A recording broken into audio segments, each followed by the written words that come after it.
En levende traktor. Hils på Gråtass. Hva? Putter jeg såkorn oppi her? Ja.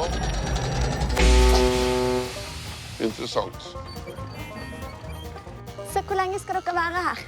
Hele sommeren. Da kan jo dere være med på det store bondemarkedet. Og vinner vi i år, Gustav, så har vi 50 priser. Du begynner å miste grepet, gammelen. Jeg kommer nok til å vinne alle premiene på markedet i år. Ikke alle. Den er jo megadiger!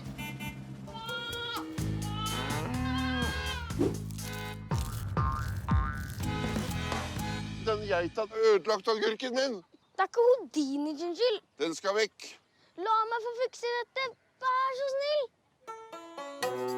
Vi skal melde oss på talentkonkurransen. Hvis Houdini vinner, kommer gamlefar til å bli kjempeglad. Houdini får bli på gården. Gråtass, kom igjen! Kom an, Gråtass! Hvor er den møkkageita?